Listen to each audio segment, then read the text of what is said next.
Candidates will have 2 minutes for their opening statement. A timer is in front of the stage.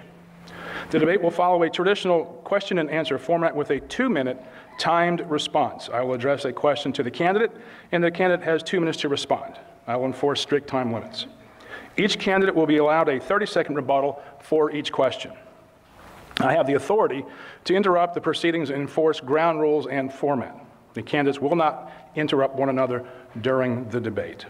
A closing statement of 2 minutes will be allowed to sum up positions, tie up loose ends, and answer any issues that come up during the forum. The candidates will deliver closing statements in reverse order of the opening statements. Let us begin with Congresswoman Jen Kiggans, who won the opening coin toss. 2 minutes. Good morning. I'm Congresswoman Jen Kiggans. I'm a former Navy helicopter pilot who served my country for 10 years, a proud Navy wife and mom to 4 kids, and a board-certified adult geriatric nurse practitioner. I served in the Virginia State Senate for 3 years, but then decided to run for Congress 2 years ago because I was on a mission to restore strength in our economy, at our border, in our communities, and on the world stage. What I hear now from people I represent is their concern for security, the lack of economic security, the lack of border security, the lack of community safety and security, and the lack of national security and weakness on the world stage. People are worried about the direction of our country and the future for our families. I'm running for re-election to return security for our families and to fight for the people I represent in government. These are the stories I hear around the district. Prices are still too high, groceries are too expensive, and interest rates are too high to buy a house or car. We have a wide open border, illegal immigration hit all-time highs, and our tax dollars are being spent to house and feed illegal immigrants. Crime is too high, and our law enforcement officers worry politicians don't have their backs. Our world is unsafe, and people in my district, including myself as a Navy mom, are worried about their military family and friends. We have wars in the Middle East and Ukraine, and China is more aggressive than ever. When Republicans took control of the House 2 years ago, we had our work cut out for us. We've accomplished much in 2 years with our 3-seat majority. We passed important bills to lower prices by restoring our energy independence. We passed the strongest border security bill in history to finish the wall and support our Border Patrol. We passed multiple bills to support law enforcement and back the blue and ensure violent criminals are held accountable and punished. And we have passed numerous bills to support our military and our veterans, ensure our allies know that we have their backs and will stand with them in their fights against our shared adversaries. But this administration and the Democrat Senate consistently oppose these common sense solutions. They have consistently failed to make our security a priority. I'm running for our families who crave that security and require it as essential to raising their families in a challenging world. I'm honored to represent this great district, and this morning I look forward to sharing both my record and plan to protect our great nation and secure America's success. Thank you so much.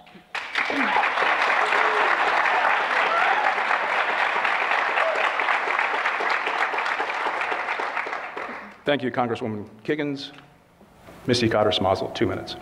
Good morning. I'm Missy Cotter Smasal, and I'm committed to ensuring better representation for coastal Virginia. I served as an officer in the Navy. I was a surface warfare officer and deployed aboard the USS Trenton during Operation Enduring Freedom. Recently, I've served as the executive director of a nonprofit that honors women who served in the military. So veterans and military families know I will always have their backs. After active duty service, I opened my own small business, which I owned and operated for over a decade, creating jobs and giving back to the community and to schools. So business owners and Virginians here in coastal Virginia know I will always work for an economy that gives everyone the opportunity to thrive. I serve as the Virginia Citizen Rep to the Chesapeake Bay Commission, a bipartisan multi-state commission dedicated to restoring the Bay and the health of all of us in the watershed. So I will fight to protect our homes and businesses from the rising seas and climate change. And as the mom of 2 great kids in our Virginia Beach City Public Schools, I took action locally when I saw an unsafe situation, and I worked to bring thousands of people together to advocate for locked doors with cameras and buzzers across our entire city school system, over 80 schools, for better safety and security. So Virginians know I will always work for community safety, for safe schools, and to keep public dollars in our public schools. Jen Kiggans and her MAGA teammates, who have a majority in Congress, have delivered only chaos and dysfunction, and they've been named one of the least productive in history. But Jen Kiggans has taken the time to repeatedly attack our reproductive freedom, to align herself with extremists like Marjorie Taylor Greene and Speaker Mike Johnson, who calls for a national abortion ban, and to call the former president's 34 felony convictions a rigged trial. She has voted to criminally punish doctors, not once but twice voted to restrict abortion access for women serving in our military, and has voted 13 times to infringe on your bodily autonomy.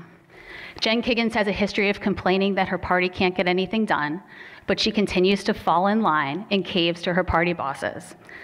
She has aligned herself with extremists, which is wrong for coastal Virginia and wrong for our Commonwealth. On November 5th, I hope to earn your vote. Thank you.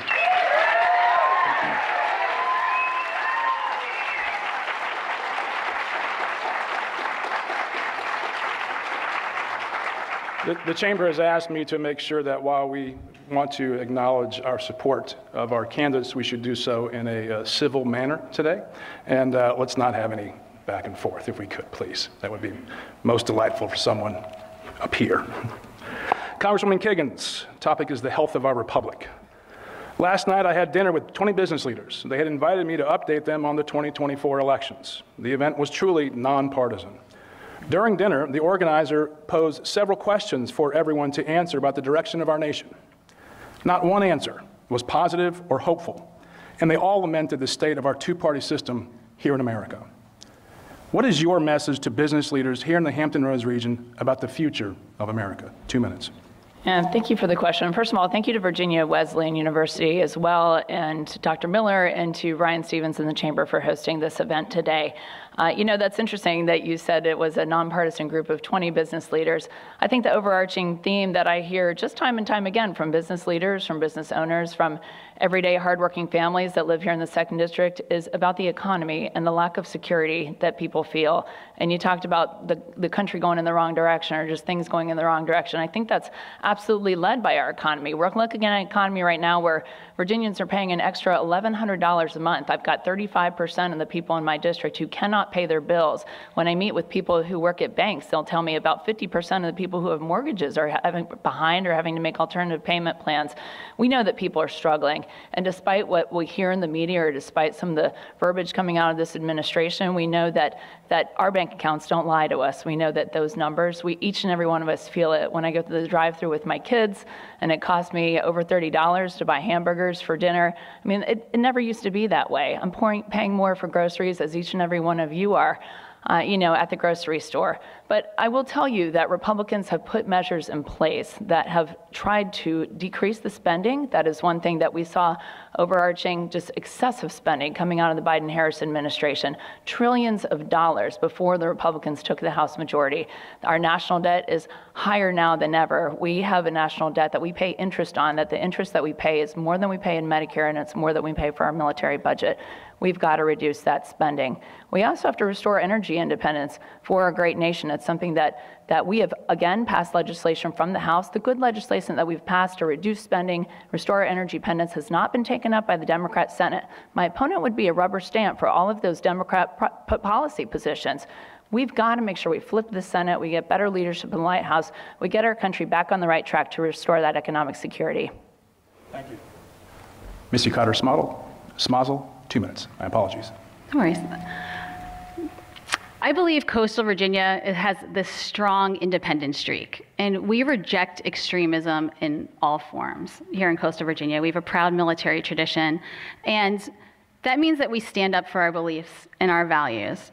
We don't support when people go to Congress and threaten shutdowns, as Congresswoman Kiggans' party has continually done. We know that that has a chilling effect here on our Hampton Roads economy, and it's irresponsible. We don't support it when people like Jen Kiggans go to Congress and vote to increase prices on groceries, on energy, and on housing, things that people truly care about here in our district. And the most concerning thing, I think, for most of us, for business owners, for regular citizens, is the rise of extremism. And I've been so disappointed to see Congresswoman Kiggans go to DC and become more extreme with every day, buying into the extremism, calling people like Marjorie Taylor Greene her teammate, falling in line with Speaker Mike Johnson and his calls for national abortion bans. She has been in Congress for 2 years. Your prices have only risen during that time. It is harder to stretch the dollar over these past 2 years. She hasn't delivered for us, but she did take the time to work to restrict your bodily autonomy. 13 votes to restrict reproductive rights, nothing to improve wages, to bring costs down, and to really provide for small businesses, middle class people here in coastal Virginia, and the voters of our district. 30-second rebuttal. If you look at the policy positions that the Democrats are bringing to the table, Vice President Harris has proposed a $5 trillion tax increase. I'll say this, and that's a big important piece of why our economy is going in the wrong direction, as our moderator stated. But Democrats think that your money belongs to the government, whereas Republicans and our House majority, we think that the money belongs to you. This is your money. I wake up every day to fight to put more money back in your pocketbook so that the numbers that you see in your bank account make you feel better about the direction of our country. We can't continue in the direction that we're going. Thank you. 30 seconds. Actually, I think Republicans like Jen Kiggans think that your money belongs in the pockets of the wealthiest and of large corporations. And that's one of my big concerns, because she continues to vote to support tax welfare for the extreme wealthy. And then when it comes to us, there's no money left. That's why she votes for a 22% cut to the Veterans Administration. That's why she votes to raise your food, energy, housing costs. That's why she won't even support Medicare's ability to negotiate for prices. She's in the pockets of her big donors and the wealthy corporations. The Port of Virginia. For Missy Cotter Smasal, the Port of Virginia is one of the crown jewels in the economy of the Commonwealth. The Virginian Pilot editorialized this week that the International Longshoremen's Association is unrealistic in their demands to ban automation at the Port of Virginia. The Pilot also chastised Governor Glenn Youngkin for urging President Biden to use his authority under the Taft-Hartley Act to order striking longshoremen back to work.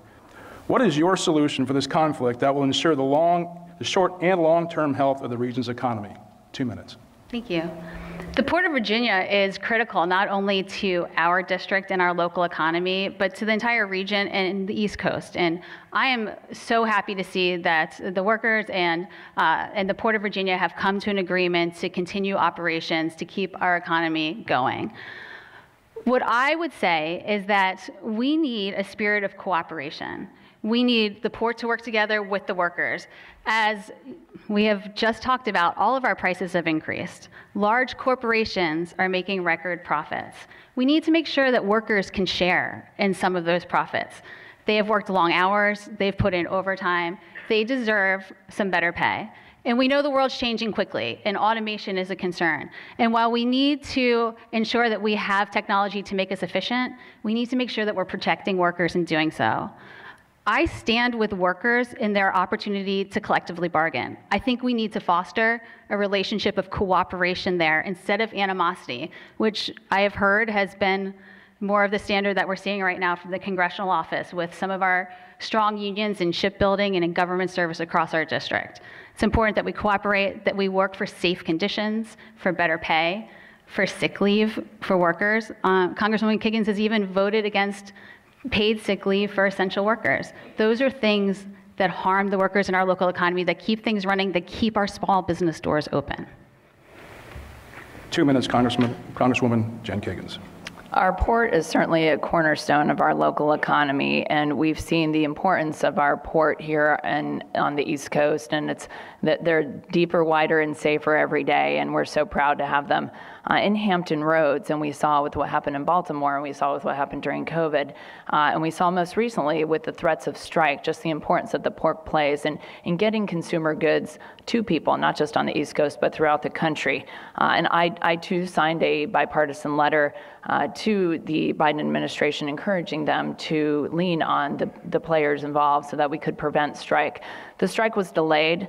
In my opinion, it was a election year gimmick that we simply pushed back the start date of the strike. But I think that, there's an important thing to note here, and that's the reason why workers are striking in the first place, and that's, we can go back to the economic security issue. I mean, even those workers were feeling that pinch. There was a reason that they decided one day they were asking for more wages, and it's because of that security that we don't feel. Nobody's feeling it these days. So we've got to do a better job, and I steer you back to the Democratic policies that have squashed our energy independence and that have just spent trillions of dollars and made inflation that was skyrocketing, and we have less money now than in our pockets. So even those people that work at the port were feeling that pinch in their paychecks.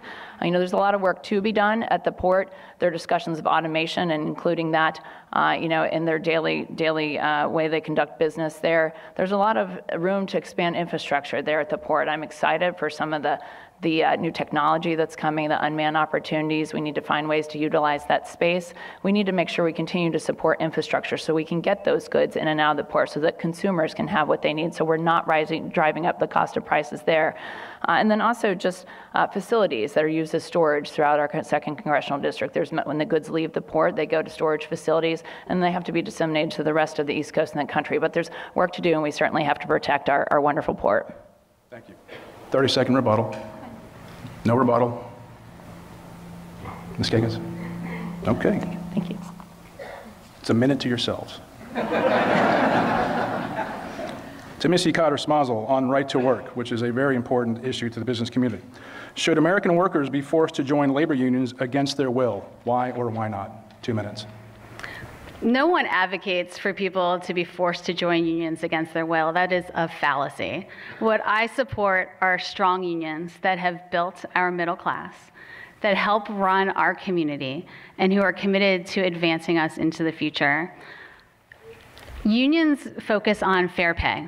They focus on collective bargaining, on good benefits, on paid sick leave, safe working conditions, retirement security, things that we all deserve. And I'm proud to stand with many local unions who are advocating for workers across our district. I think it is not only a fallacy to say that right to work forces people to join unions. I think it's disingenuous to pretend that workers are not often bullied into being unable to collectively bargain. All unions are asking for is for the fair opportunity to band together, to negotiate with their employers, and we should foster that atmosphere of cooperation. I'll always stand with the union members in our district. 2 minutes. Ms. Kiggans. Virginia is a right-to-work state, and it's very important that we keep Virginia a right-to-work state. I know that sentiment is shared by our Governor, Glenn Youngkin, and certainly by our House majority. And I think it's important, and I'd like to reclaim my 30 seconds of rebuttal time to go back to that port issue and about the strike issue. And no one should ever be forced to be in a union, right? It's an option if that fits with your job and your goals and your priorities. And by all means, unions are there, and I think they certainly play a role in many of our industries. But it should be a choice, right? It should never be a mandate. So, and that's what preserving that right to work does. But when we go back to the port issue, we look at why those unions even considered striking in the first place. And I go back to the economic security piece. It's simply not there. If we don't do better, then we see unions that are left with no choice except to do things like strike. And we don't want that. We want to provide that security for everyone so that you feel it in your pocketbook, so that you can afford your new house or new car, so that it's not costing you over $30 when you go through the drive-through line, so it's not costing you hundreds of dollars to feed your family at the grocery store. We got to do a better job at putting that economic security back in people's pocketbooks. And that's something we don't have right now, and that's something we need for all American workers. 30-second rebuttal. Economic security is essential, and we do need to make sure that we are lowering costs for coastal Virginians. Unfortunately, Congresswoman Kiggans likes to campaign on this issue. She campaigned on it last time, but since she's been in office, we've only seen prices increase. We've only seen her vote to cut funding for veterans, seen her vote to increase prices for groceries, energy, housing. While she takes money from large grocery store chains that act as monopolies, we need to have a serious representative in Congress who will actually do the work to address our wages instead of one who wages war on our bodies. 30 seconds. I just want to put an exclamation point on the statement I made before, talking about how Republicans have passed these bills. We have passed bills to cut wasteful spending that the Democrats had in place for the 2 years before we had a Republican House majority. We passed these bills. We passed bills to restore energy independence, and those bills sit at the base of the Senate. They refuse to be taken up by the Democrat Senate or entertained in the Democrat White House. We've got to do a better job at some of the legislation that will get our economy back on the right track to actually be passed and signed into law. Okay. Congresswoman Kiggans, the next issue is tariffs. It seems that leaders in both major political parties in the U.S. agree that tariffs are an important tool to be utilized for impacting the domestic economy while also applying diplomatic pressure on foreign countries. The difference seems to be on the degree to which America imposes tariffs. What is your position on tariffs? 2 minutes. Yeah, thank you for asking. I'm interested in economic security for everyone here, and that means looking out for American workers, but also looking out for American consumers. We have to balance the use of tariffs against the cost of goods. I want to protect our workers, but I also want to protect our consumers. What I really want to protect also is domestic manufacturing. And when we look at our adversaries and where we import most of our goods from, it's places like China. And I had a recent conversation with a local Navy admiral who said, this is one of the worst military strategies I've ever seen. We're literally paying our biggest adversaries to kick our behinds, strategically. Not a good military policy. So, and when I think of the use of tariffs, again, I want to make sure I'm protecting that domestic manufacturing piece, incentivizing our manufacturers here who have a lot of challenges, from an economy that causes their prices to go up, to burdensome regulations that our federal government has imposed from the Democrat policies that have been put in place. So they need to be incentivized, they need to be helped, and I want to protect that. We need to do better here. We need to be building chips here. We need to be building technology for our military industry. There's a lot of room, even the basic things like raw minerals that we need. We've got to do a better job at incentivizing what we have here. God forbid we ever go to war with one of our adversaries, especially when we talk about places like China. We need to find a way to be protective of what we have in our great country. 2 minutes. When it comes to trade policy, I think that it is essential that we always stand up for the American worker, for American manufacturing, for American intellectual property. Those would be my concerns when assessing any trade deals. I think our trade should encourage our strong relationships with our allies, and I feel like we should be careful and wary in terms of trade policy with China. I think that we need to make sure that we continue to have a competitive advantage as Americans over China, and we need to work to make sure that imported goods are safe. We need to protect the labor standards that we have here for our workforce and not let those be diminished by the unfair labor practices that we see in China. I think also, because we're here in coastal Virginia, we need to seriously look at our trade policy, especially with an economic adversary or an adversary like China, because of the spying that we see here at our military installations. We need to have serious policy when it comes to that. One of the concerns that I actually had in terms of Congresswoman Kiggans' voting record is she voted to increase taxes on clean energy manufacturers here in the US. Who does that give an advantage to? It gives an advantage to China in a growing energy sector that we should have primacy on. So I think that's irresponsible, something that I would not support. 30-second rebuttal. So it's important to note that the tariffs that were in place under President Trump, President Biden kept and then also added to that. But I go back to my priority of protecting American workers, yet protecting American consumers. And we talk about trade with China and the importance of really providing a balance. How much are we actually going to impose those tariffs, and how much are we simply going to import from China? I think about the practices that China employs, between the unfair labor practices, the way that they produce and thrive on dirty energy. We can't continue to support an adversary like that, so we need to be mindful of just that balance of tariffs. Thank you. 30-second rebuttal.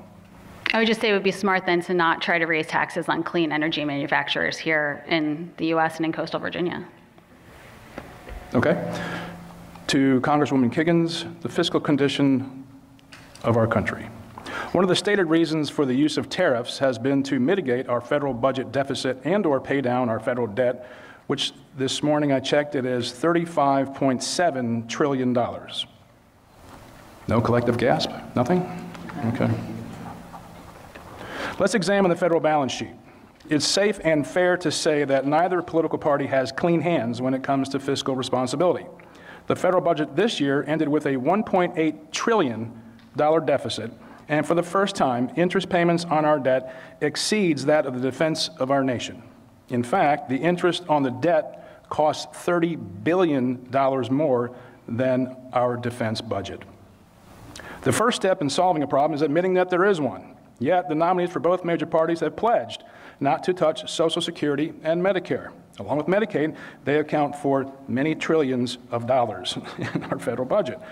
Do you admit, Congresswoman Kiggans, that the United States has a fiscal problem? Is the problem dire? And if so, what do you plan to do about it? 2 minutes. Yeah, thank you. It's not just an economic security problem, it's also a national security problem. And yes, it is dire when you look at that debt clock that just keeps going and going, and Google it if you haven't seen it lately, because It is simply out of control. And I think of the trillions of dollars that were spent on things like the Inflation Reduction Act and for the Biden-Harris administration before Republicans took the House majority. It was a priority of ours to find responsible places to cut spending. We did that with the Fiscal Responsibility Act, but we made very clear, and I will say here again, that we were protective of Social Security, Medicare, and veteran benefits. Those things were not touched. Those things will not be touched. My veteran population, my senior citizens who I take care of as a nurse practitioner who live on Social Security and Medicare, I certainly understand the importance of those benefits to those groups of people, but we've got to find a place to cut spending, and we can do it responsibly. And over the next 2 years, and I think another very interesting statistic, the federal debt will exceed the gross domestic product. It will be the first time since the 1940s, and that was the end of World War II, when we were fighting communism and fascism, and when we had a reason to increase our spending. Right now, yes, we need to prioritize military spending, and I hope we get into that at a future discussion, but the way that the Democrats have spent trillions of dollars, and it has led to our country to a debt that now our children and our grandchildren inherit, and it's led to economic instability and that lack of security. So that continues to be a priority of a Republican-controlled House. But again, the bills that we have passed to reduce some of that spending sit at the base of the Senate, are not taken up by a Democrat Senate. And oh, by the way, my opponent, who would sit on that side of the aisle, would certainly be a rubber stamp for those policies. So we can't continue in that direction. We have to put some responsible spending cuts in place. 2 minutes. Speaking of rubber stamps, Jen Kiggans has supported trillions of dollars being given away to the ultra wealthy in tax breaks.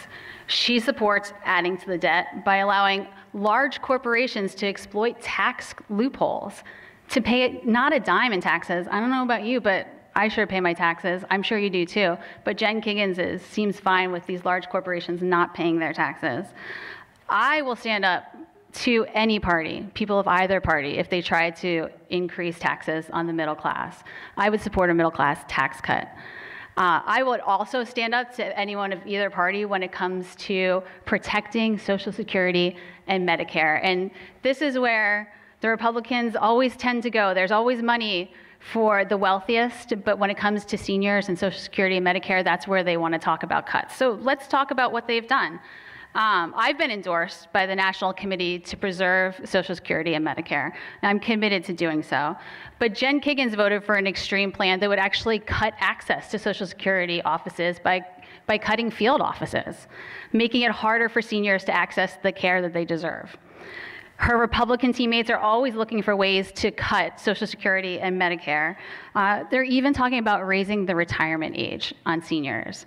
I know how incredibly important having a good, secure retirement is. I value the time my parents have with their grandchildren and the time I had with my grandparents. I know many of you feel that same way about a dignified retirement. Finally, Jen Kiggans has been a threat to Medicare as we know it. She opposes the $35 insulin cap. She opposes the cap on prescription drugs for seniors, raising healthcare prices for seniors. Again, Jen Kiggans seems to be focused on tax cuts for the ultra wealthy, but ready to cut for all the rest of us. 30-second rebuttal. You know, I balance my budget at home. I think each and every one of us really works to not spend more than we take in. In Virginia, in the Commonwealth of Virginia, it was a great thing when I sat in the General Assembly that we were able to balance our budget here. In Virginia, we don't spend more than we take in. There's no reason we can't try to do that in Washington. If you've seen my commercial where I'm going through the drive-through line talking about how $20 used to feed my family and it doesn't anymore, you know, we have to cut pennies as families, and I think Washington can too. We've got to stop, again, the wasteful spending. We've got to unleash American energy independence, and we have to get the federal government off your back and out of your lives. That's how we're going to restore economic security. 30-second rebuttal. Getting the government out of your personal lives. That is a fascinating thing for Jen Kiggans to say when she has done nothing to address rising costs, nothing to address your stagnant wages, but she has voted 13 times to attack your bodily freedom. That's audacious. 30-second rebuttal, I'll allow. Just briefly to clarify my stance on abortion, since my opponent continues to bring it up, I've never supported a federal ban on abortion. I've always supported those exceptions for rape, incest, and life of the mother. It's an issue that needs to be treated with more compassion, common sense, and consensus. It's also an issue that needs to be legislated and debated at the state level, and I stand by that. 30 seconds. Yes. Jen Kiggans just told you that she thinks politicians should have control over your body. It doesn't matter what level she wants to pretend to kick the can to. She's telling you that she believes politicians know better than women. As women across our country are dying in extreme medical situations because of policies that extremists like you have put into place. She supports a speaker who calls for a national abortion ban. And she has proven to us over and over again that she will fall in line with whatever her party tells her to do. But on this, I think she truly believes it. She wants to restrict your reproductive rights. I won't let her turn Virginia into Alabama.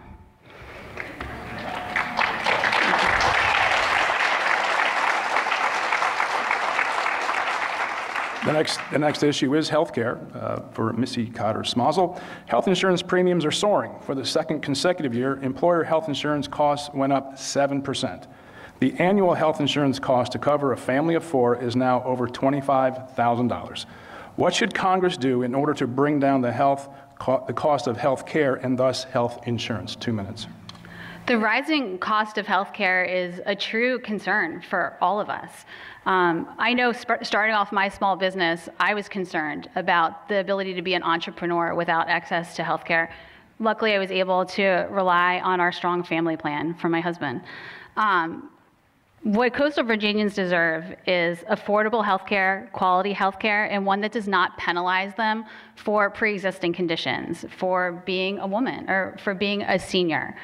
And I think we need to strengthen options, strengthen competition, and strengthen the Affordable Care Act. That stands in sharp contrast to my opponent, who wants to dismantle the Affordable Care Act. She's actually called for eliminating it. And let's talk about what that means. If you eliminate the Affordable Care Act, that means she is supporting insurance companies being able to deny you for pre-existing conditions. That means she's supporting insurance companies that want to price gouge women and seniors just because they're female and older. That means she would end coverage that you have that keeps your child on your insurance plan until the age of 26. One of the most popular things I've heard from people as I talk to voters across this district. The Affordable Care Act provides for opioid treatment, mental health care, for maternity care, and Jen Kiggans wants to eliminate all of that. I think that it's dangerous and outrageous when we're talking about healthcare policy. Let's talk about seniors' health care. She opposes the Medicare prescription drug cap. She opposes the $35 insulin. She voted to cut veterans' health care, 22% cut to the Veterans Administration that could have impacted millions of veterans' health care appointments. That's outrageous in our district, full of military service members and veterans and military families. And finally, as we're talking about health care, she is so focused on trying to take away women's reproductive health care. I will stand strong for women's reproductive health care. 2 minutes, Congresswoman Kiggans. I just want to speak and remind the audience briefly that I'm a board-certified adult geriatric nurse practitioner, and it's the honor of my lifetime to be able to care for our greatest generation and their families. I'm the co-chair of a primary care caucus in Congress, as well as the co-chair of a caregiving caucus. I've spent the majority of a large part of my life at least caring for those who are in their time of need, did some home health and hospice and primary care, worked in assisted living, memory care, many nursing homes around our great district. Those are my people. When I think of my actions that I take on the state level and in Congress, I think of my patient population. It's certainly been a privilege to partner with our families and with our greatest generation to take care of them. I'm a big believer in primary preventative care. I think it's how we save healthcare costs going into the future. We need to continue to incentivize that. The work that I've done in the mental health care space in Congress, not just for our active duty military, but making sure it's available and accessible for people like healthcare providers and our caregivers, has been really a cornerstone of the work I've accomplished in 2 years and the legislation that I have had passed out of the United States House.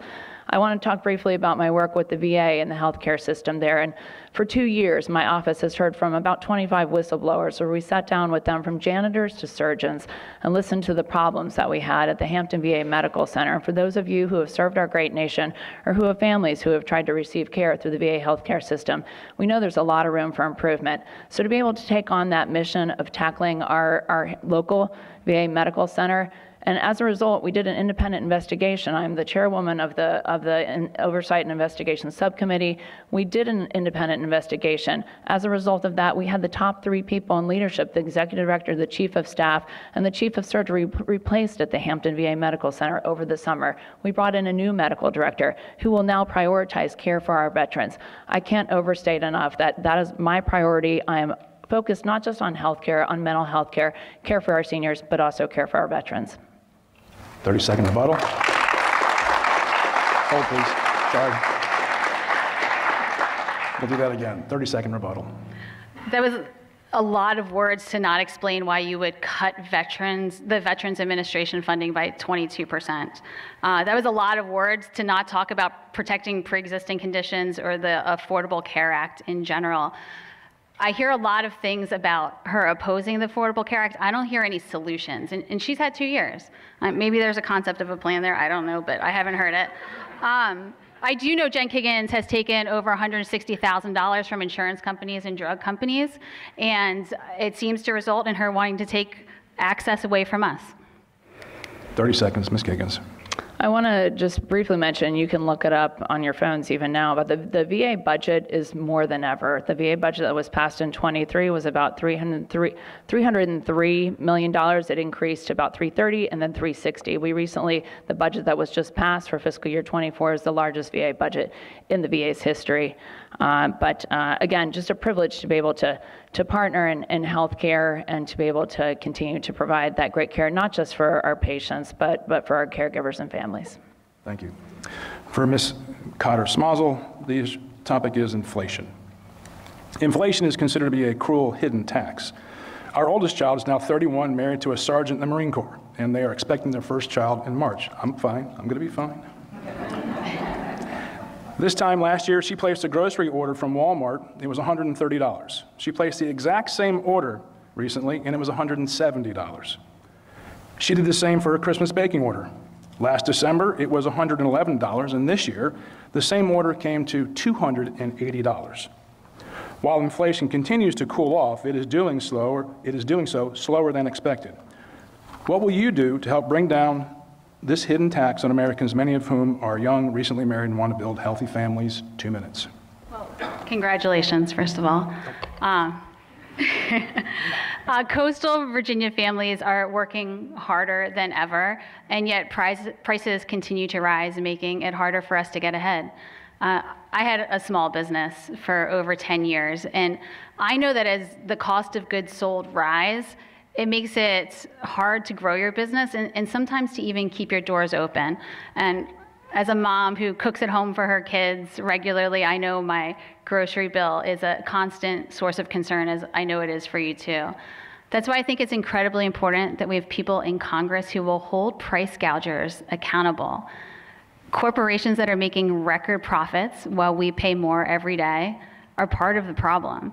And many of those corporations, grocery corporations that are making huge profits, are supporting my opponent's campaign. And maybe that's why we haven't seen her address those prices. Maybe that's why she votes to increase the prices of food, energy, and housing in her very extreme Limit, Save, Grow plan.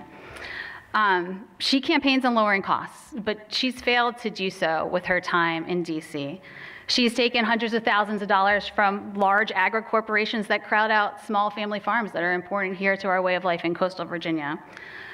She's opposed, again, going back to costs, Medicare, opposing costs on prescription drugs. And I think that's also reflective of her continuing to take campaign dollars and voting in a way that helps large, wealthy corporations and harms the rest of us here in coastal Virginia. And her wanting to repeal the Affordable Care Act. If there are any costs that concern coastal Virginians more than anything, it always comes back to healthcare costs. That's what I hear from people across the district. We need to make sure that we're providing for families, make sure we're lowering costs, and have affordable healthcare that they can count on, not that's going to be constantly attacked by partisans like Jen Kiggans.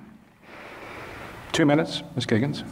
I'm glad that we keep going back to the economic security piece so that I can keep just rehashing that we don't have that economic security. And I'd like you guys just to take a minute and ask yourselves and think about your pocketbooks. Are you better off today than you were 4 years ago? The answer is no. I mean, that's what I hear time and time again when I travel the district. And there's a reason for those things. And we look at what's on the ballot this year, and we see a presidential candidate from the Democrat side who wants to give $25,000 of your tax money to first-time home buyers, who wants to implement price controls at grocery stores, who wants to just forgive college loans with your tax money. These are your tax dollars, our tax dollars. And my opponent would be a rubber stamp for those types of policies. Again, I can't overemphasize that enough. We've passed bills to just restore energy independence and get our economy back on the right track from the House that, again, sits at the base of the Senate. I want to talk a little bit about, you mentioned our military families. They live on fixed incomes right now, and I think of my senior citizens and my patients who live on fixed incomes, and then I also think of our military family members, especially our junior enlisted. And one of the great privileges I've had in this Congress is sitting on a recruitment, retention, quality of life task force where we prioritized pay and compensation, and we gave our military members a 5.2% pay raise, the highest in 20 years last year. And one thing we did off that recruitment, retention, quality of life task force was to give our E1 through E4 an extra 15%. I just saw the letter from the Biden-Harris administration appointed Secretary of Defense, Secretary Austin, this past week, 15-page letter to House Armed Services Committee telling us that he did not agree with that 15% pay raise. The Biden administration has been very clear. They do not support that 15% pay raise for our junior enlisted member. We've got an all-volunteer force here. If we don't take care of better care of our military members, starting with our junior enlisted people, starting with people on fixed incomes, our economy is, and I'm worried about not only our economic security, but also our national security. Thank you.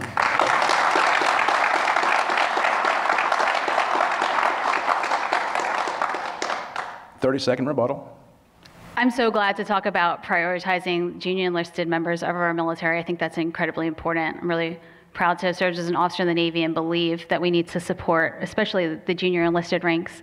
And one of the biggest issues when I was an officer in the Navy were these predatory payday lenders for junior enlisted. And we need to make sure that they're not falling victim and prey to these corporations that Jen Kiggans takes money from and then votes against reining in these predatory lenders. That would be an actual way to really help our junior enlisted. 30-second rebuttal, Ms. Kiggans. I'll address this once in my 30-second rebuttal and then move on, but I think the problem with politics these days is the lack of honesty and the dishonesty that comes out of the mouths of candidates running for office. And I will simply leave that my mother taught me not to lie to people. And so I take that honesty and I practice it every day when I have the privilege of serving this district.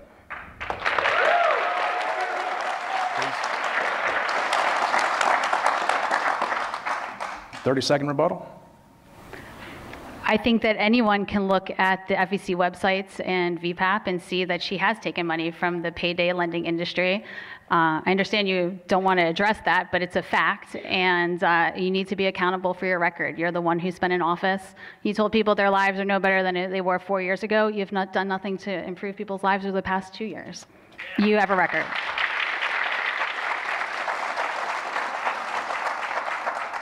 30 seconds. I just go back to, I teach my children, again, not to tell lies. I think that being an officer in the Navy taught me that as well. And I bring honesty to politics, common sense conservatism. I practice leadership by example.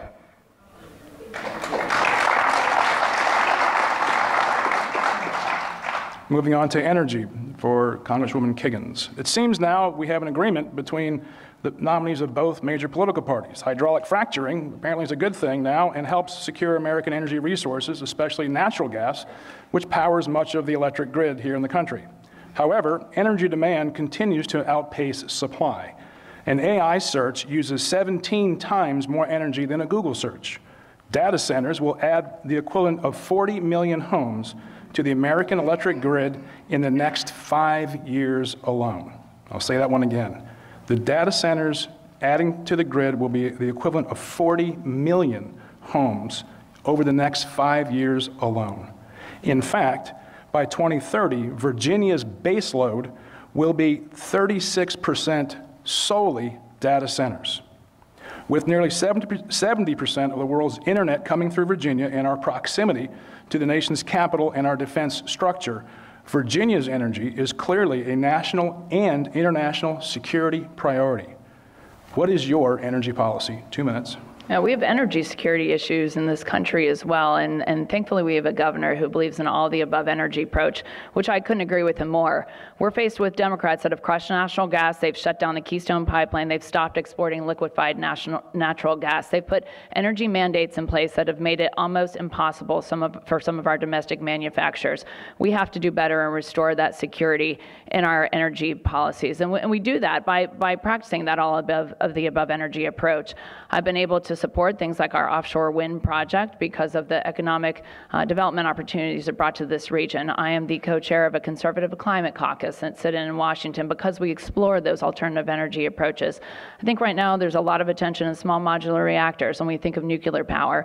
And that's something that I support. But when we do deep dives into what do these producers need to just harness that nuclear energy, they're really faced with raw materials. And again, the mandates that have been put in place, the regulatory burden that have been put in place by the Democrats, which my opponent would be a rubber stamp for if she had a seat in Congress. So we've got to make it easier for us to explore these alternative energy approaches. We're not currently doing that. Instead, I'm faced with energy mandates, of which there was the $7.5 billion bill for 500,000 car chargers from the Biden administration and the Green New Deal, of which 7 have been built. 7 for $7.5 billion. I am so thankful for our governor, Glenn Youngkin, who has been able to do things like unmarry us from California. When we think back to the electric vehicle mandates that were put in place by the Democrats, again, rubber stamped by my opponent, that would be tying us to California, saying that we have to be driving electric vehicles by 2025. I sat in the state Senate for that legislation and took a pink highlighter, and every time it said the word California, highlighted that word. We can't continue with that lack of energy security in our nation. We need to unleash American energy independence. Thank you. Ms. Cotter Smasal, 2 minutes. Sure. Investing in all of the above approach for energy is incredibly important, and we do need to make sure that we have a good domestic supply of energy for our growing businesses and needs here in coastal Virginia. I think that it's important, since Jen Kiggans brought up the state level politics.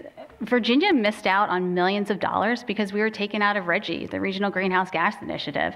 That was a program that was bringing money into the state and producing great results. And because it became a partisan issue, Virginians lost out by being pulled out of the Regional Greenhouse Gas Initiative. So I think that that's irresponsible. I think we need to look for opportunities to expand our clean energy. I think that's an incredibly important growing sector here in Hampton Roads. We have this great offshore wind potential. I want to make sure that we're investing in it and supporting it. I was really distressed to see Congresswoman Kiggans take to the floor of Congress and talk to Congress about how incredibly important wind energy is for coastal Virginia. It is, right? It's so important. She was talking about the great benefits of it. And then her party bosses said, no, you don't get it. You don't get to have tax incentives for your offshore wind. And Jen Kiggans fell in line, and she voted against that. She fell in line with her party bosses, even though she went to the floor of Congress and said how important it is for our district. And you can look it up, but the Washington Post, I believe, called it the stunning cowardice of Jen Kiggans. So I agree. Let's go focus on developing energy and making sure that we are an energy leader in the world. But please don't come here and say that you support wind energy when you go to the floor of Congress and then vote against the interests of coastal Virginians to play into the partisan politics of your party.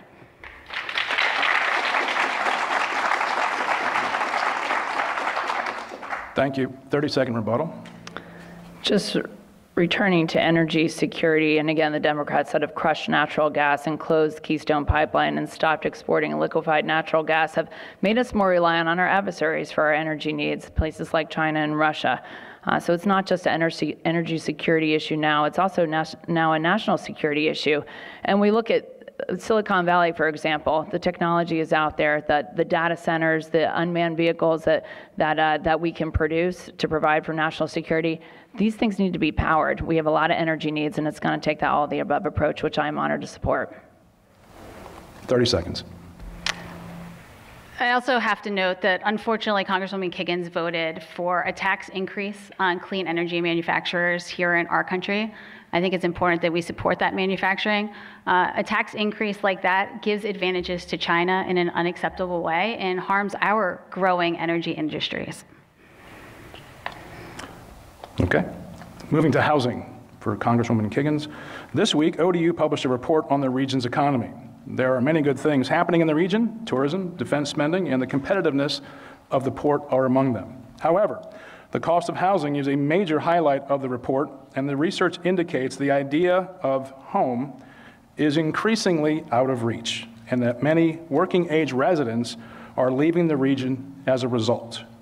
What should the federal government do to address housing costs? 2 minutes.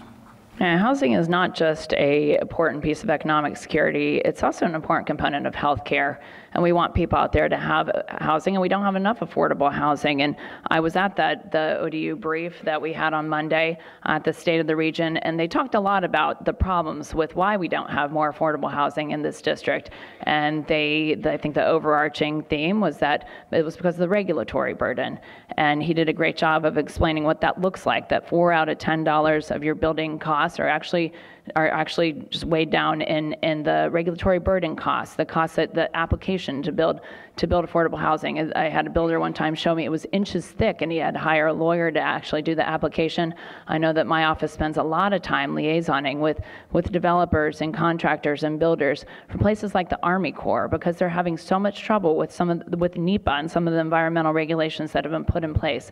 They are stifling the progress that should be done here. We've got a governor that keeps inviting great businesses to the Commonwealth of Virginia. Every groundbreaking I go to, and Governor Youngkin will say, we've got 1,000 more jobs coming to Virginia Beach, and all I can think about is, where are these people going to live? I've got military housing that is inadequate for my military families. Not just the cost of rents and mortgages that have gone up with families that are already struggling, but the unaccompanied housing on base, insufficient. Less than 50% of my unaccompanied housing at Naval Air Station Oceana is actually livable. We send those military members out in base. The problems we have with inadequate spending on housing on the military side, but inadequate spending on housing in our district, and that's because they can't build. They want to build. We have people every day that come to our office and say, we want to build, and it's the result of the Democratic policies that have been put in place. Again, would be a rubber stamp for my opponent if she sat in Congress. We cannot have that. We have to make our lives for our construction, our developers, and our contractors easier so that they can build that housing that we need so much in this district. Thank you. 2 minutes. Housing affordability is one of the biggest concerns that I hear from people across our district. I think that it's important that we make sure to incentivize first-time home buyers, people who are going to live in their homes. I think that we should disincentivize large corporations from coming in and buying up a vast amount of housing stock, pricing the rest of us out of the market. Those are the kind of policies that we need to focus on. I want to just really quickly address the veterans housing and military families, because unfortunately Jen Kiggans has actually voted to cut funding for military housing construction. And that would set back the efforts to really provide for safer, more quality housing, healthy housing for military families. She's also trying to privatize that as well, which, as we hear from military families, they don't want that. They don't feel that they get the services that they deserve with the privatization. But going back to housing again, we live at sea level. You and I both know what it's like to walk my son to the bus stop through flooded streets. We need to make sure that we're protecting our homes here, making sure that we're providing for resiliency, and making sure that people can actually have insurance that covers the cost of flooding for their homes. One of my concerns with Jen Kiggans, she voted against the bipartisan infrastructure deal that provided funding for flood resiliency and flood prevention measures that would protect our homes and businesses. So as we look at ways to try to make housing more affordable, we need to also make sure that we're providing for resilient homes and protecting our homes and businesses here in coastal Virginia.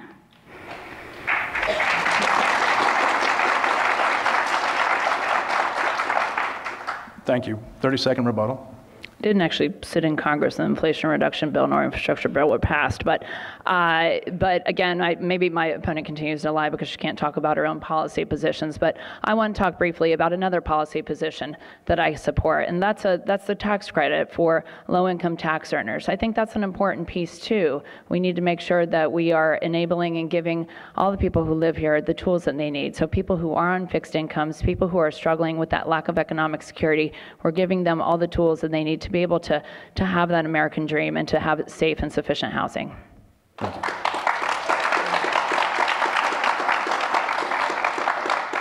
Thank you. 30-second rebuttal. Just to be clear, Congresswoman Kiggans opposed the bipartisan infrastructure law. You can go ahead to our website and find all the citations you need for it. I would also like to just mention, because this week we've seen disasters occurring. We've seen it in Southwest Virginia. We've seen people struggling in Florida.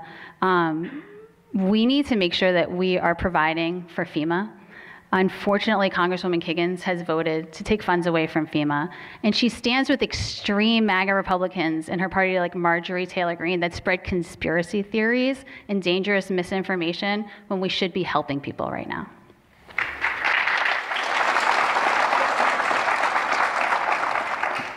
Thirty-second rebuttal. We've had the Biden-Harris administration multiple times, and if you check their clips, you will see that they have directed FEMA funding that should go to illegal immigrants to house, to provide for their security, for their health care. It is a problem. And then not only that, we had also the Biden-Harris administration, $157 million a few weeks ago to Lebanon for humanitarian aid. This is a time when we need to be directing that spending back to this country, back to that domestic aid for relief for the victims, who they remain in our thoughts and prayers as well, victims of not just Helene, but also Milton. 30-second.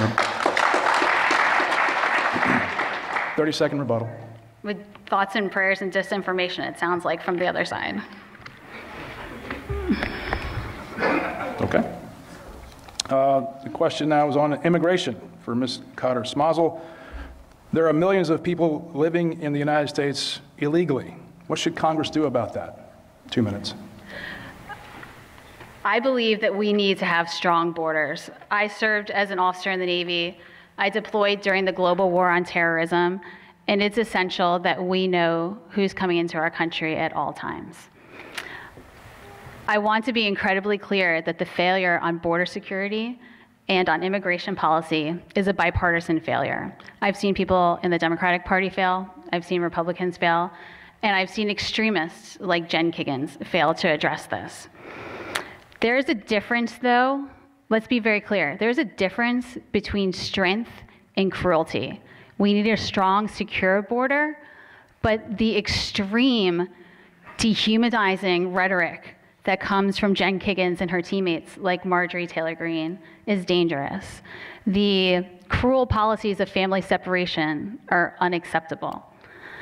Now let's talk about the option that was on the table for the toughest bipartisan border security bill that we've seen in decades. Congresswoman Kiggans had the opportunity to vote, and she opposed adding more Border Patrol agents. She opposed adding technology funding to detect fentanyl coming across our border.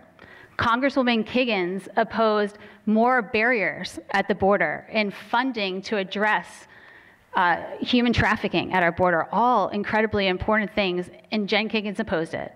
And why? Because she was told to oppose it by one person, by Donald Trump, because he wanted the political issue and the political fight instead of delivering results for us. She will sell out our national security in the interest of one person and continue to fall in line. She has also taken votes proactively that would harm the border. She has voted to take away funding from Border Patrol and from ATF. She has voted to take away funding from the FBI. These are extreme votes. Jen Kiggans has chosen extremism, and it's bad for coastal Virginia.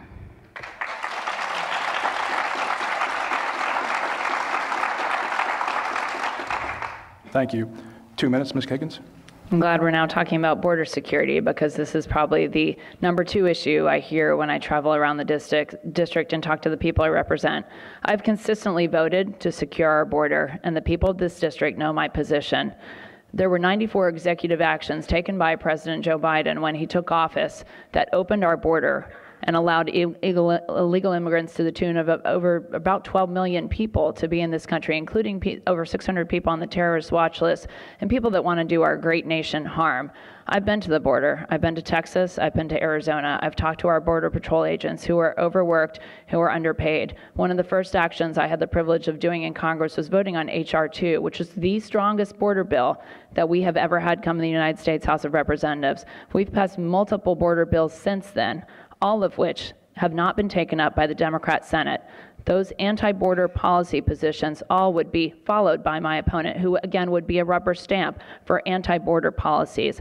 We continue to pass strong border legislation that the Democrats do not entertain and do not take up. And the border bill that was presented in the Senate that never made it to the floor of the House was simply an election year gimmick. You can look, it was weak, watered down version of what we had passed at H.R. 2, and it did not provide that border security. The amount of fentanyl that's coming across our border, as a healthcare provider, as a mom, it scares me to death. I have had grown men come up to me at community events and cry because they've lost children due to fentanyl exposure. The humanitarian crisis of the cartels running human trafficking across the border has to be closed. Border security has to be restored. House Republicans have put the strongest border legislation in place. The Democrats do not take this issue up and do not let us vote on it. It has to change. We cannot continue to go down this course. It's a national security issue. It's a border security issue. It's a humanitarian security issue. And we've got to change something, and we have to do it fast.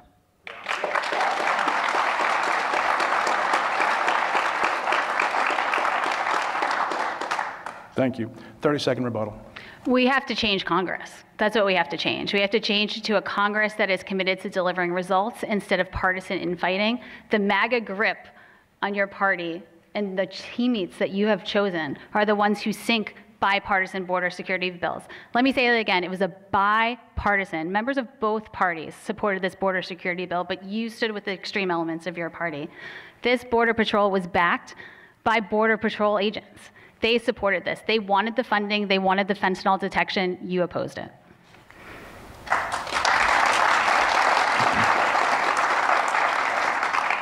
30-second rebuttal. H.R. 2 and all of our border bills we have passed out of the United States House of Representatives that I have supported have also had bipartisan support, but refused to be taken up by the Democrat Senate. In addition to that, there are executive actions that the Biden-Harris administration can put into place. They caused this problem. They can fix this problem. They can fix it unilaterally without the help of Congress. And yes, Congress does need to change. We do need to flip the Senate this year, and I feel very good about that. But the Biden administration and Harris administration could take care of that problem by reversing their executive action policies, and they refuse to do it.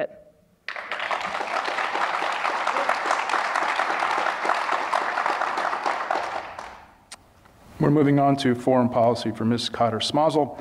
There are no shortages of conflicts around the world. You both served in the United States Navy. Thank you both very much.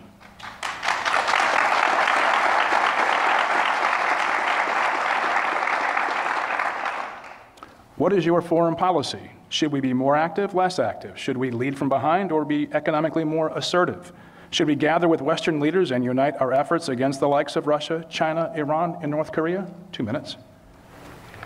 I'm really proud of my service in the Navy. I'm also going to just thank my husband, who served as an officer in the Army. My dad's here, who also served. We have a proud tradition here in coastal Virginia, and my first priority is preserving our national security, standing up for our nation's defense, and doing everything that we can to ensure that America remains the world's global superpower. I think that one of the most important things that we can do is invest more in our military, invest more especially in our Navy and in shipbuilding, and I'll stand up to either party if they try to take away funding. I think that stands in stark contrast to Congresswoman Kiggans, who goes along with the extremists in her party, even when they vote to cut veterans' benefits by 22% with the VA. One of my big concerns is some of the rhetoric that's coming from the other side, from the extremist elements.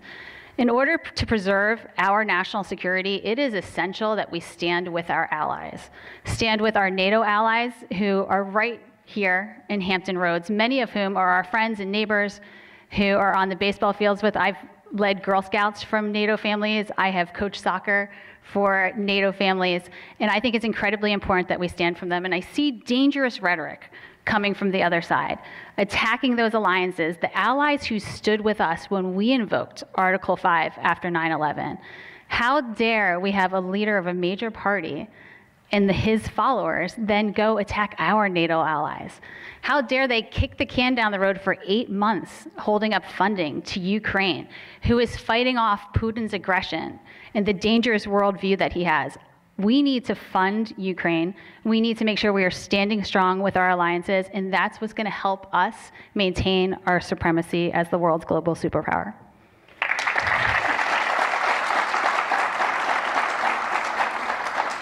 Thank you. Congresswoman Kiggans, 2 minutes. When it comes to the issue of security and national security, I just want you all to answer the question for yourselves. Do we live in a safer world today than we did 4 years ago? And the answer is, again, a resounding no. And we look at the causes for that. And I think back to that chaotic Afghanistan withdrawal, where we killed 13 servicemen and women that our president refused to even acknowledge during a debate.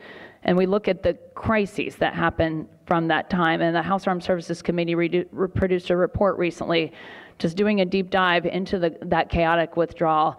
And if you flipped it back to the page 231, because I've read it a few times, there's a response of our adversaries section back in there that talks about within days of that chaotic withdrawal, which was an embarrassment on the world stage in front of the world to watch.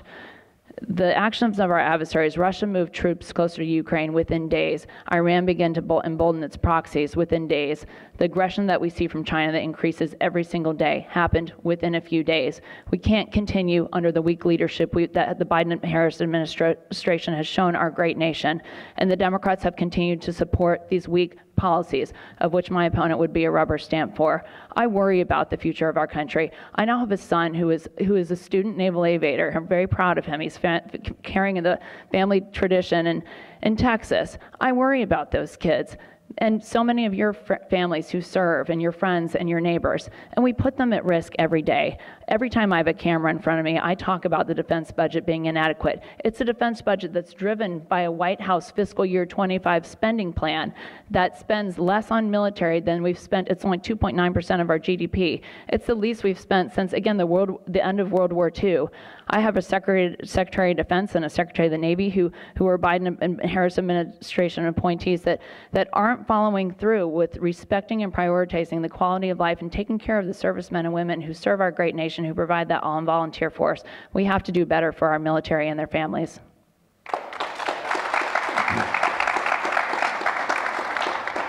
Thirty seconds. We absolutely need to support our veterans and military families and make sure that we are funding our Navy and our Department of Defense. But Jen Kiggans brought up the military funding, the National Defense Authorization Act, critical legislation for providing funding for our troops. And Jen Kiggans decided that she wanted to insert her culture wars into our military budgets. She voted not once, but twice to use our military budgets to attack the bodily autonomy of women serving in our military, to restrict abortion access for women bravely serving our country. That is unacceptable.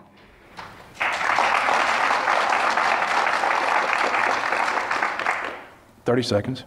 I want to address the Democratic funding priorities, which the fiscal year 25 defense budget that the president outlaid cut the number of ships that we have in our great Navy. It decommissioned 17 while only building 6, and that math just doesn't make sense for the fight that we potentially have on our hands. It also cut the number of submarine builds in half, and it slowed our aircraft carrier builds from 4 to 6 years. If you don't think the world is watching, you're mistaken. They're watching our every single move. They're watching the weak leadership or lack of leadership that's been demonstrated from the White House most recently in the past 4 years. We have to do better because the world is watching.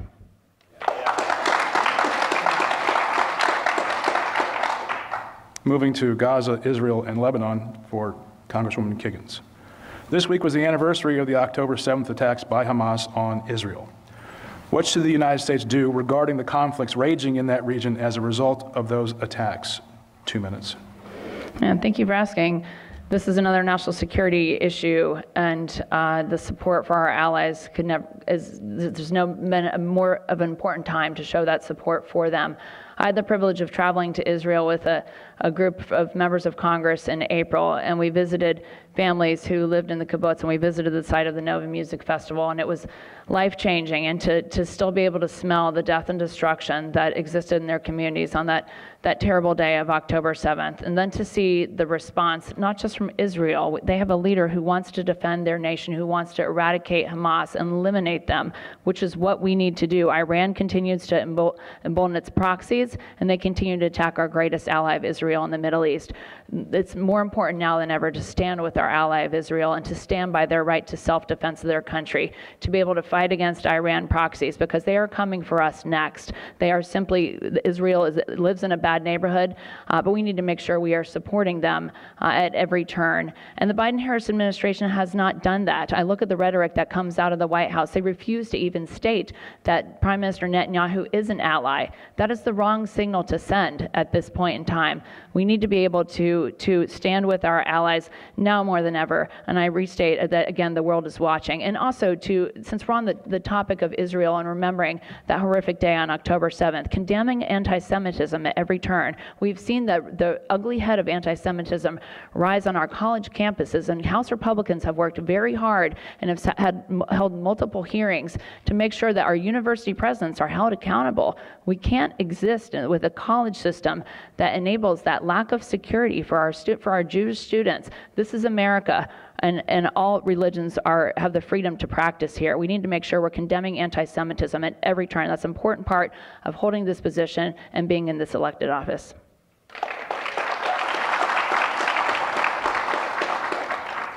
Two minutes.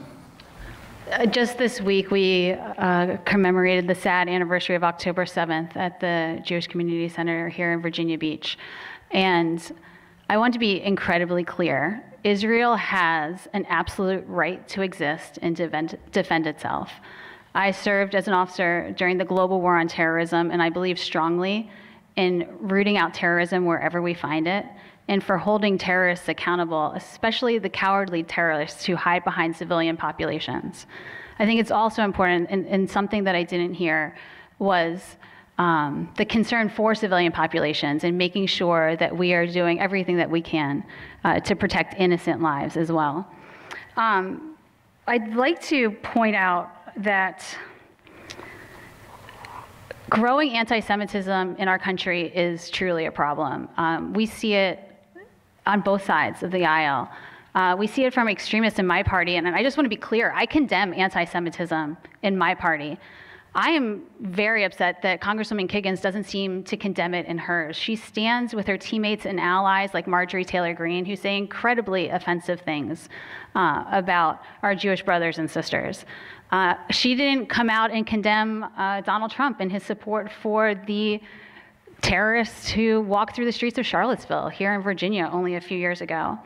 And if we're going to talk about combating anti-Semitism in college campuses, which is incredibly important, I have to point out that Congresswoman Kiggans took funding away from the Department of Education for the offices that actually provide services to address any hate crimes on campuses. So I believe strongly in supporting Israel. I believe strongly in rooting out anti-Semitism, but there is legislative work to be done that she has failed to do.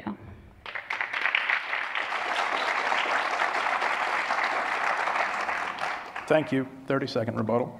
In my rebuttal, I just want to go back to the national security piece. And when we were in Israel, we had the privilege of talking to Israeli families who, when they learned I was from the district that was home to the aircraft carriers, the USS Ford and the USS Eisenhower, the amount of times we heard, thank you for sending the U.S. aircraft carriers to sit off our coast in the Red Sea. They truly believe that because of our presence there, that strength, that deterrence, sitting in the Red Sea is why they were not invaded from the north by Hezbollah on October 7th.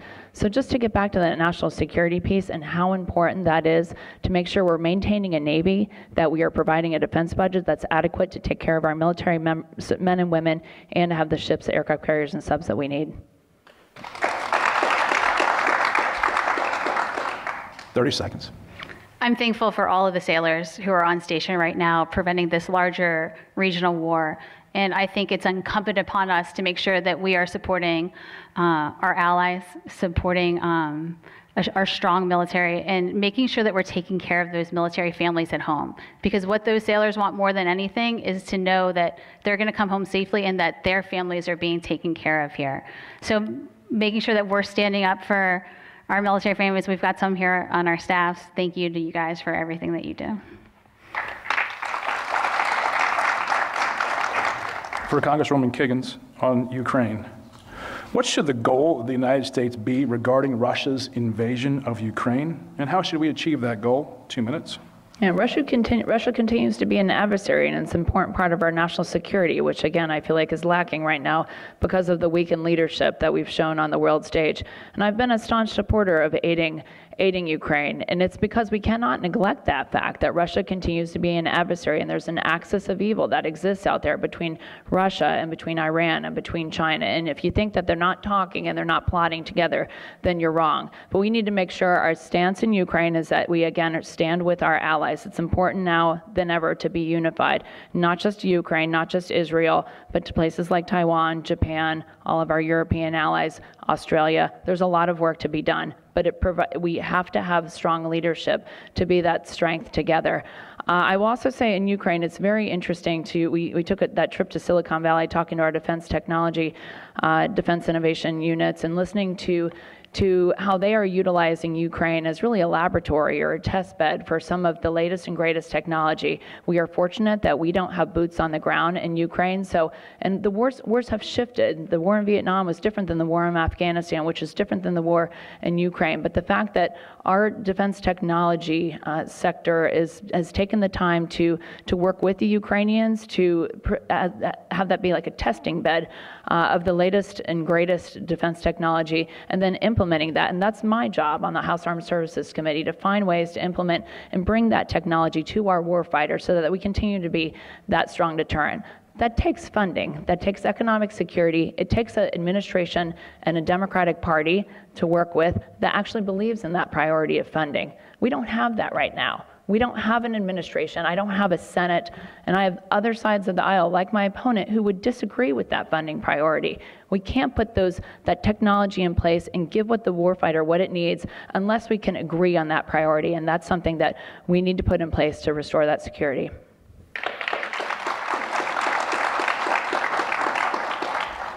Two minutes. We must be strong in our support of Ukraine and ensure that we stand up against Vladimir Putin, his authoritarian incursion into Ukraine. Personally have a friend whose family is impacted by this, and I think that it's essential that we stand with our NATO allies. A war in Ukraine, Russia's aggression in Ukraine is only the precursor to Russian aggression in Europe. And what we have seen from the other side is a constant attack on our allies, on our NATO allies, the diminishment of those important ties that make us stronger because of our alliances. Now, as I mentioned earlier, we are the only country to have ever invoked Article 5. And I think it's important that we remember that they stood with us. I had Romanian neighbors who were here with NATO who served in Iraq and Afghanistan with us during the global war on terrorism, and it's time that we stand strongly with them. Republicans in Congress, though, delayed funding for Ukraine for months. They follow a party leader, the former president, who consistently admires Vladimir Putin, who seems to only want what's best for Putin. That is dangerous. It's dangerous to follow that party line. It's dangerous to buy into that extremism. And you delaying funding for Ukraine gave Putin the upper hand. I think it's unacceptable for any American patriot to ever give Vladimir Putin the upper hand.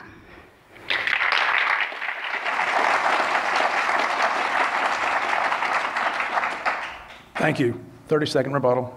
When it comes to the issue of funding for Ukraine, it's also an issue of economic security. House Republicans have put responsible plans in place to make sure that that money, that funding that we have given to Ukraine is accountable. We've put things like barcode systems in place. We have required reports to be produced so that we know exactly where that funding is going. We are not writing a blank check to Ukraine. I make sure that I am a good steward of your taxpayer dollars at every opportunity. So not only do I want to support my allies, but I want to make sure that our money is not going to finance things like retirement plans and electric bills in Ukraine. I want to make sure it's going, we're fighting to fight our adversaries, and that's what I work to do every day.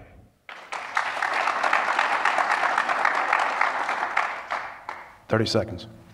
Unfortunately, Jen Kiggans seems to want to make sure the money goes to wealthy donors instead of your utility bills and your retirements as well. 30 seconds.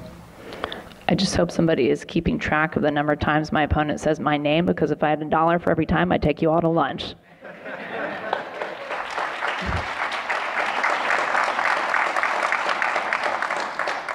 Seconds. That's because you're in office and you have a record and you need to defend it. And I think you have plenty of dollars from ultra-rich donors who you support with your legislative priorities.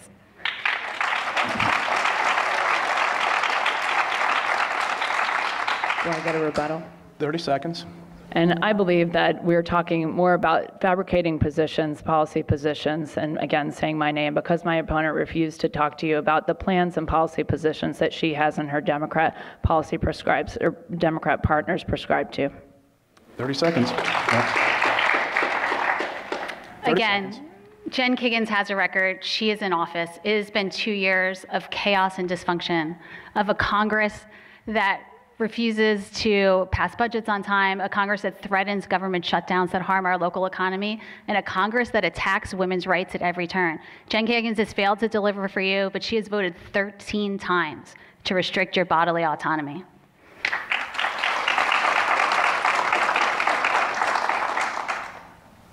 Moving to China and Taiwan. For Ms. Cotter Smasal, should the United States go to war with China if it invades Taiwan? 2 minutes. We need to be strong in our national security and defending democracies across the world. I would never, as a congressperson, take any option off the table. I think that that would be irresponsible. I think we need to find every diplomatic opportunity to combat Chinese aggression. We need to make sure that we are investing in our State Department and our diplomatic forces, something that extremists in my opponent's party have failed to do. We need to empower national security leaders to find resolutions. War should always be the last option. For the past few years, I've been the executive director of a nonprofit, and we honor women who served in the military post 9/11. And part of my job was to post about them on the anniversaries of their deaths. And these were women who reflected the face of America, all different ages, from 18 to in their 50s grandmothers, women who died in service of our country. So I would never take going to war lightly. I would never use it as a drum to beat. We need to make sure that we go for every possible diplomatic option first, of course, leaving military options on the table.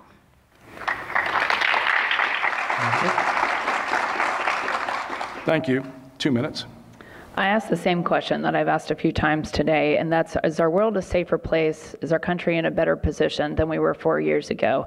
And the answer is a resounding no. And we look at what's happening on the world stage, and we look at not just the conflicts in Ukraine and Israel, but the aggression we see from China, not just in Southeast Asia, but internationally around the world.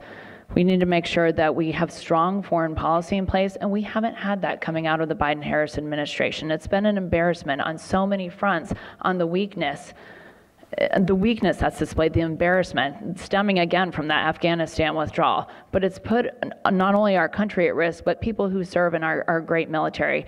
And I go back to the economic security piece and the fact that we've got to prioritize that funding. We have overseas bases. And when I've had the opportunity to visit as a member of Congress and to see our bases in Japan and to see our bases in Guam and to know that there's funding needs, there's infrastructure needs, there's housing needs, there's childcare needs out there that we cannot prioritize because of the funding priorities of this administration, it's wrong. And I think of our military members that are put at risk there and their families.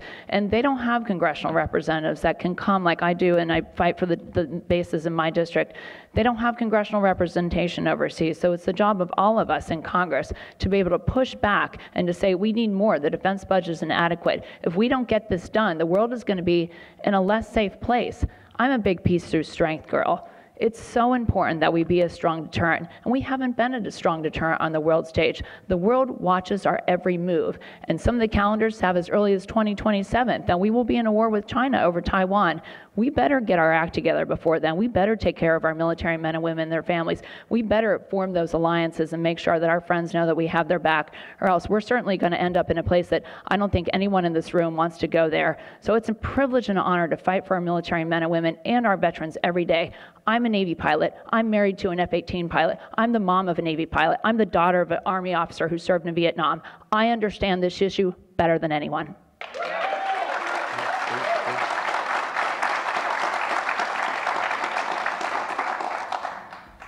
30-second rebuttal. There are 80,000 of us who are veterans in this district. We understand these issues very well. Understanding does not lie with one person on this issue. Jen Kiggans mentioned embarrassments. Let's talk about the pattern of disrespect for the military that you stand silently by while we hear from your party. Your teammate, Marjorie Taylor Greene, said that joining the military was like throwing your life away. After she said this, you still called her your teammate and said that you want the same things. That is a direct quote that Jen Kiggans said. We saw how the former president politicized Arlington National Cemetery right here in our Commonwealth. The pattern of disrespect requires you to stand up to the extremists in your party, and you failed to do so.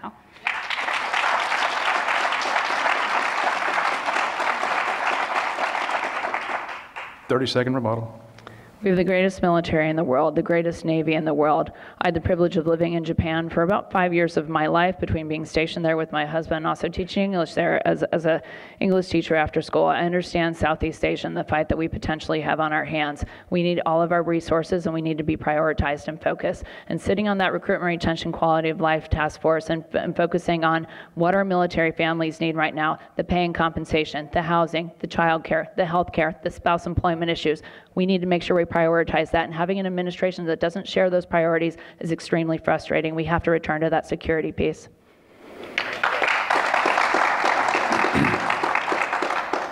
And lastly, we return, you may, 30 seconds. It is important that we have an administration that respects our military. That's why I'm concerned that Congresswoman Kiggans has stood up and warmly embraced the former president, who has used the term suckers and losers, who has disrespected the Medal of Honor, who has disrespected combat wounded veterans, who has called our generals losers and told them they don't know how to win wars. That pattern of disrespect is dangerous for the future, and Jen Kiggans stands silently by and endorses an administration that acts that way.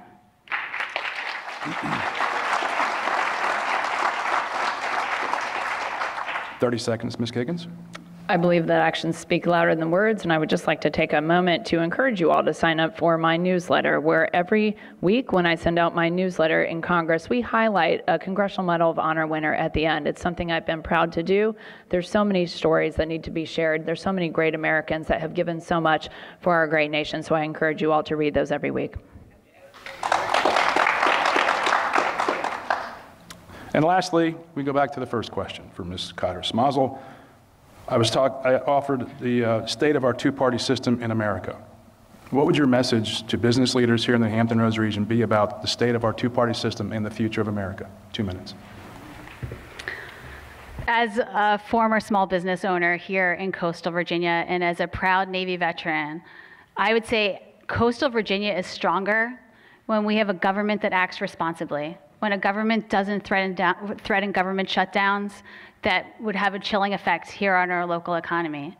We provide so strongly for our nation's security here in coastal Virginia that much of our local economy, about 40%, is tied to that spending. So when extremists threaten those budgets, when they threaten that funding, that threatens coastal Virginia. So I would encourage you to reject extremism this November 5th. Reject a party that wants to play politics instead of delivering results. Reject the party that instead of addressing wages, instead of addressing healthcare, instead of addressing our rising costs, has chosen only to attack reproductive freedoms. Congresswoman Jen Kiggans talks about costs, but has done nothing to improve them. They've only risen on her watch. But she has taken the opportunity 13 times to attack your reproductive freedom. She has voted to criminally punish doctors. We're seeing OBGYN deserts across our country because of extreme policies like this. And she has used our military budgets to attack the bodily autonomy of women serving in our military. If you raise your right hand and serve in the military like I did, like she did, like some of you I'm sure here have done as well, you can be stationed anywhere in our country. So when Jen Kiggans says she wants politicians in Texas to be able to control your body, she's telling that to the women bravely serving our country right now. Her extreme culture wars, her extreme anti-choice agenda have no place infringing on the rights of the women serving in our military.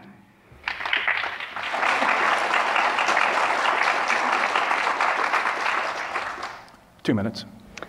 To take you back to your first question, you asked about the track the country's been on. I return to the question that I've posed several times about, is our country in a better place today than it was 4 years ago?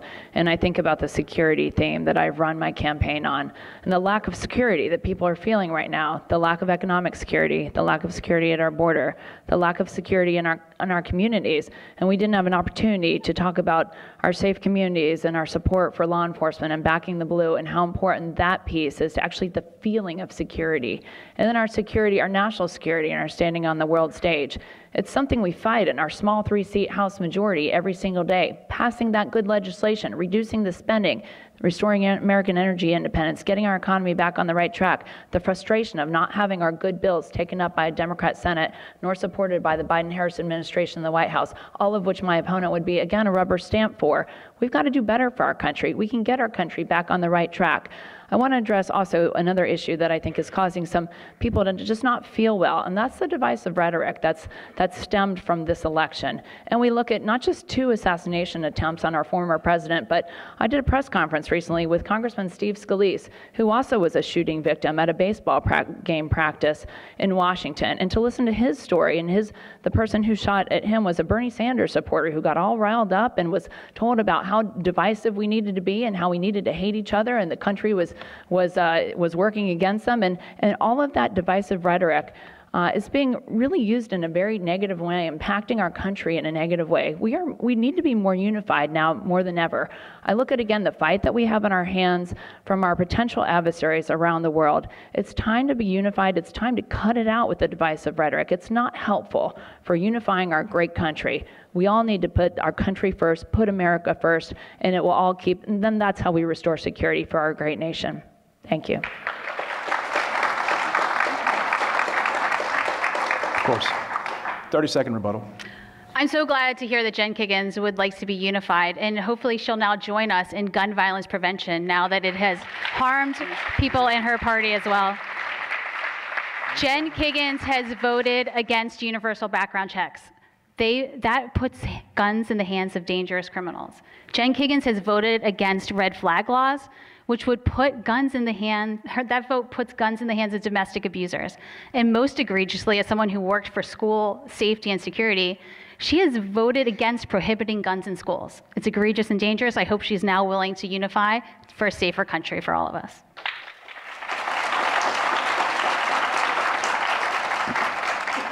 Thirty seconds, Ms. Kiggans.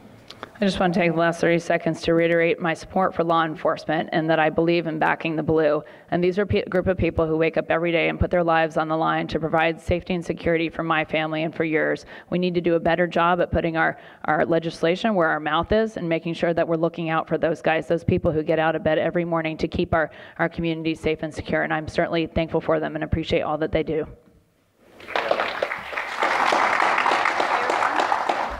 Go to closing. Thank you, Congresswoman Jen Kiggans and Missy Cotter Smasal. It is now time for your 2-minute closing remarks. We will begin with Missy Cotter Smasal. Well, thank you for joining us today. Your vote is incredibly important, not just to our Commonwealth, but to our nation. Early voting's begun. Please make sure that you get out and vote on or before November 5th. You have a stark choice this year. I'm a Navy veteran, a former small business owner, and I'm committed to delivering results for coastal Virginia, to protecting your reproductive rights, and to protecting our democratic institutions. Jen Kiggans, on the other hand, has only delivered chaos and dysfunction. Her MAGA majority threatened shutdowns, which would have a chilling effect on our local economy.